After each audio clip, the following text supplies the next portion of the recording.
बीमारी पर अलर्ट जारी किया गया है। राजधानी भोपाल में भी स्वास्थ्य विभाग अलर्ट मोड पर है। सीएमएचओ डॉक्टर प्रभाकर तिवारी ने आदेश जारी कर दिए हैं। भोपाल के सभी अस्पतालों को निर्देश दिए गए हैं, बच्चों को सांस लेने में दिक्कत आने वाले मामलों की निगरानी रखें।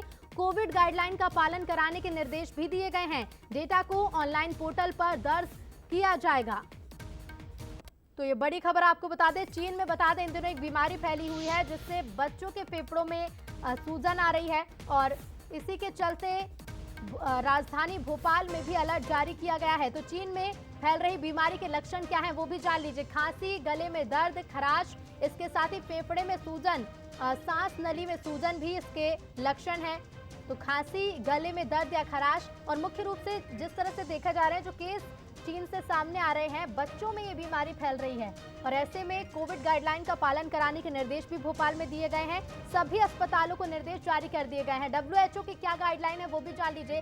समय पर टीकाकरण कराने से साथ ही बीमार लोगों से दूरी बनाकर रखने की भी गाइडलाइन है। बीमार होने पर आइसोलेट हो जाएं और ऐसे कोई भी लक्षण अगर आपको आते हैं तो जल्द से जल्द और समय पर जरूरी टेस्ट करवाएं।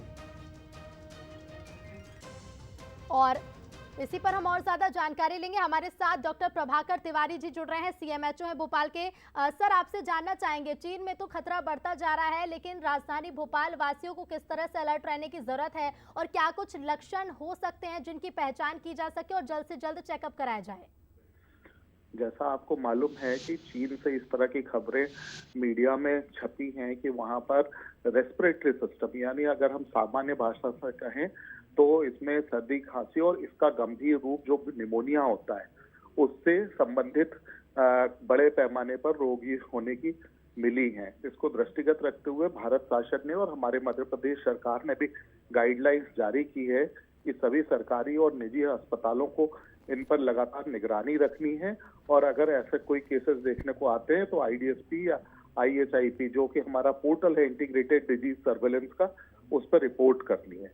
तो अगर हम अपने नागरिकों से सिर्फ यही अपील करेंगे कि अगर कोई भी सर्दी, जुकाम, निमोनिया के लक्षण वाले किसी को आते हैं तो नजदीकी स्वास्थ्य केंद्र में संपर्क करें, अपने आप दवाइयां ना लें और जो हमारा सिस्टम है, आपने देखा है कि कोविड के समय से ही किसी भी तरह के पब्लिक हेल्थ प्रॉब्लम को सामना करने के लिए पूरी तरह तैयार है। जी बिल्कुल डॉक्टर प्रभाकर जी, शुक्रिया आपका हमसे जुड़ने के लिए।